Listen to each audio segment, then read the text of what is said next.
Meu nome é Olavo Luiz Pimentel de Carvalho.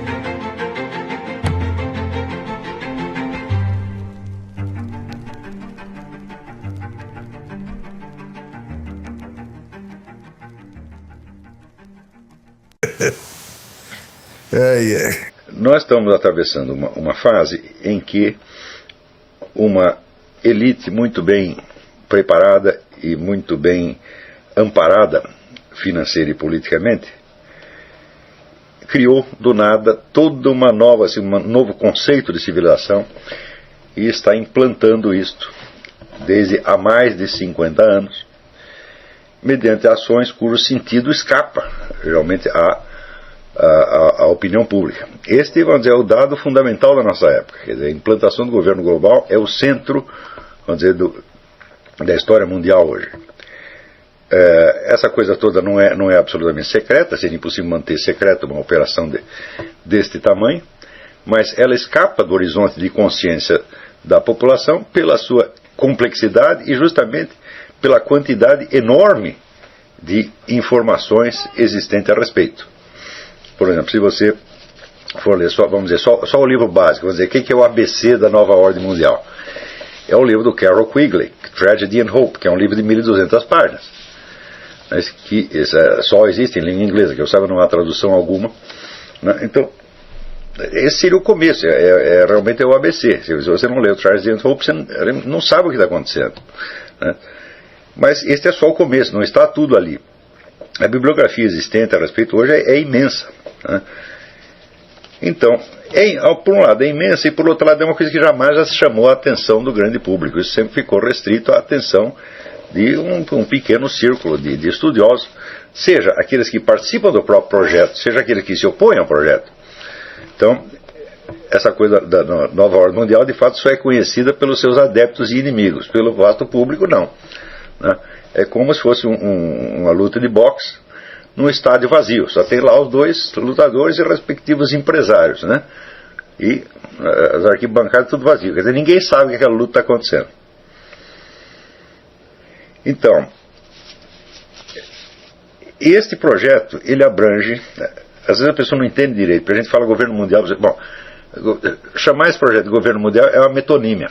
Eu estou designando, vamos dizer, o todo por um seu aspecto puramente administrativo. Mas, quando você examina, por exemplo, o livro do Lee Penn, que se chama False Dawn, Falsa Aurora, que é sobre o projeto unificado, projeto de unificação das religiões, de criação de uma nova religião globalista, você vê que, na verdade, este é um projeto mais abrangente até do que o do governo mundial, mais abrangente, mais básico, mais fundamental e mais antigo. Quer dizer, o pessoal está trabalhando nisso há muitas décadas. E quando você vai ver o número e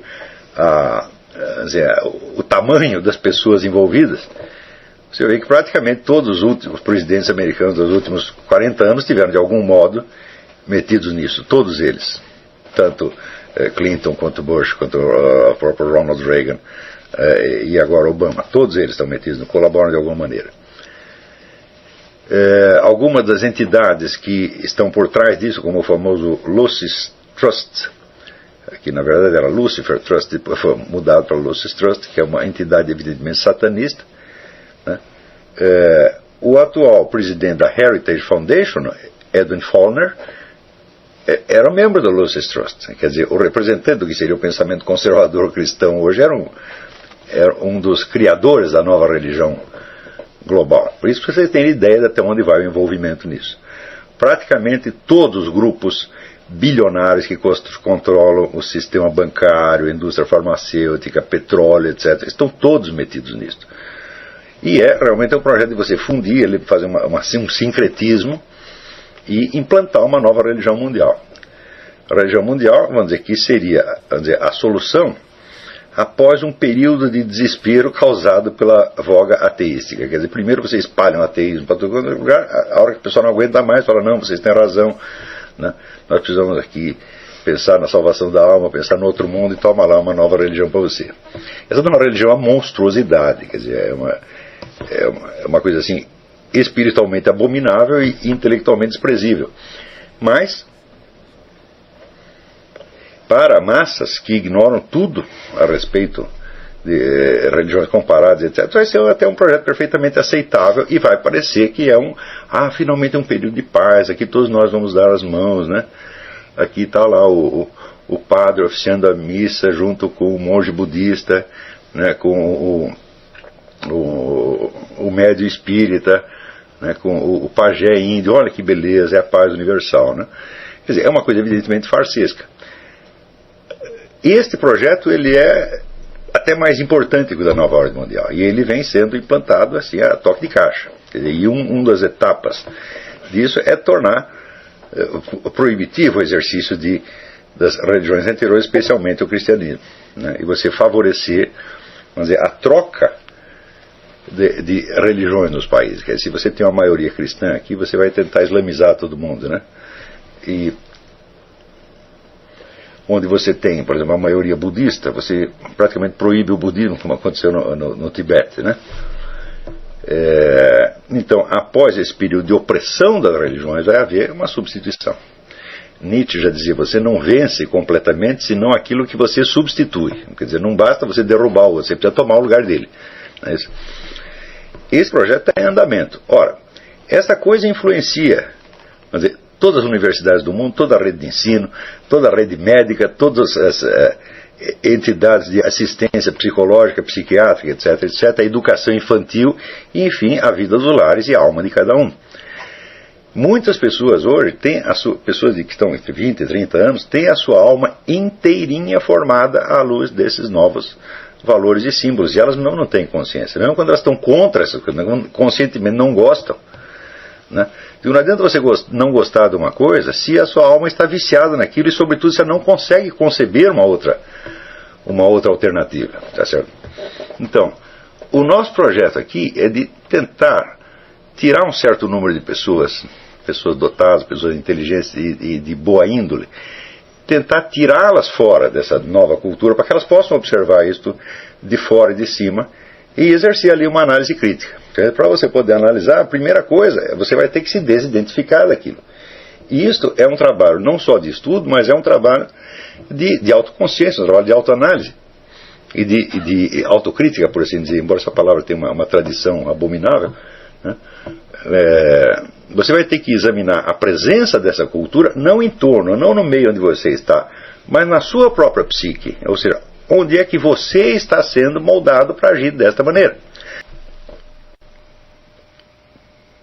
Vocês não tenham dúvida que o projeto de nova ordem global já fracassou. Ele será um fracasso. Ele não vai se implantar. O que ele vai é como o Reich de 1000 anos do Adolf Hitler, tá entendendo? Que dura 12 anos, dá um prejuízo desgraçado, mata um montão de gente e só deixa lágrimas e sangue pelo caminho. É isso que eles vão fazer. Eles não vão prosperar. A prova de que não vão prosperar é que, como eu tenho dito há tempos, existem 3 projetos de governo mundial em concorrência, ora colaborando entre si, ora tendo conflitos. Primeiro, o velho projeto comunista, que nunca acabou, a KGB está lá no lugar, está funcionando, está indo bem, sobretudo na América Latina está indo muito bem. O segundo é o projeto islâmico. E o terceiro é o projeto globalista do Grupo Bilderberg, CFR, etc., etc. Esses 3 grupos são enormemente poderosos. É difícil até você saber ali, vamos dizer, quem tem mais dinheiro, por exemplo. É quase impossível. Então, o dinheiro é tanto, que eu acho que se equivale. Passou de 10 trilhões, já não dá mais para você, né, fazer uma avaliação. Se entra como é que se diz? De Leibniz, o que é infinitamente pequeno, infinitamente grande, isso é uma diferença que a gente não pega mais. Porém, as rachaduras na aliança entre esses 3 já começaram a aparecer. Por exemplo, lá no encontro de Copenhague, né, o camarada da Arábia Saudita, de repente, ele começou a dizer que não existe aquecimento global. Ora, faz décadas que essa turma dos árabes está financiando os aquecimentistas aqui.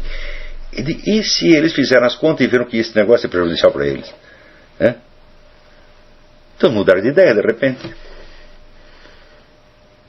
Então, de repente começa a haver as rachaduras. Eles não vão prosperar porque o acordo entre essas 3 forças a longo prazo é impossível. É possível a curto prazo e tem funcionado. Você vê, por exemplo,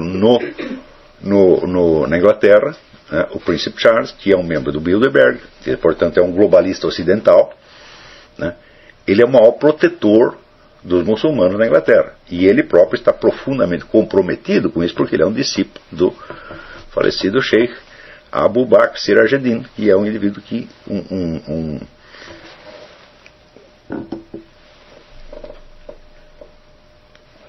que é um ex-diretor do Museu Britânico chamado Martin Lings, a quem eu conheci e que tive como meu amigo enquanto ele durou.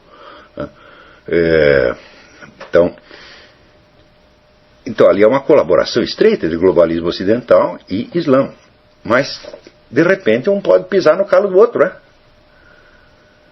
E por exemplo, se essa elite britânica chegar com uns e falar, peraí, esses muçulmanos aqui já foram longe demais, eles vão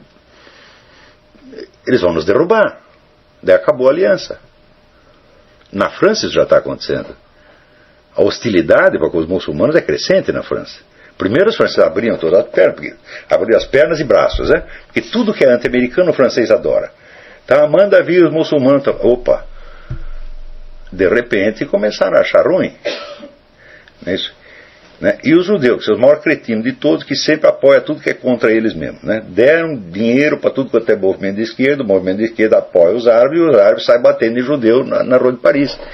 E daí o judeu, depois de 30 anos de apanhar, ele diz, puxa, eu acho que eu dei dinheiro para os caras errados. Entendeu? Né? Católico é a mesma coisa. Né? Abre porta, janela e tal para o inimigo e depois descobre que levou prejuízo. Então, vamos dizer, todas essas coisas mostram rachaduras no sistema da nova ordem mundial antes dela chegar a se implantar perfeitamente. Então, o que nós vamos viver no futuro não é um mundo globalizado onde um governo central controla tudo. Não, é um mundo de conflito de vida e morte entre três poderes globalistas. Quer dizer, as nações vão desaparecer como entidade, mas elas não serão absorvidas no sistema central. Serão absorvidas num dos três blocos. Esses blocos não são blocos nacionais, são blocos multinacionais. Tá certo? Multinacionais e que tem uma boa parte do seu poder dentro do território inimigo. Não há fronteiras nacionais. Quando você fala, por exemplo, o Islã, é todos os países islâmicos e mais os muçulmanos que estão no exterior, inclusive que estão nos Estados Unidos. Você fala comunismo, eu digo, bom, não quer dizer a Rússia. Na Rússia está cheio de anticomunista, mas para compensar, a KGB está cheio de agente em toda parte. Então não são fronteiras geográficas. Do mesmo modo que os muçulmanos estão espalhados pelo mundo todo, e existe uma faixa imensa de muçulmanos enrustidos, infiltrados nas várias igrejas pelas taricas, que são organizações esotéricas islâmicas. Eu sei isso porque eu vi isto. Então não são fronteiras nacionais, quer dizer, o quadro de relações internacionais. Quem está estudando relações internacionais, pode parar, está perdendo seu tempo. Você vai estudar relações internacionais por uma situação antiga, onde tudo dependia dos estados. Que hoje em dia, o negócio chamado movimentos, o portador do poder não são os estados, são movimentos que controlam estados. E que com a maior facilidade podem passar de um estado para outro. Né?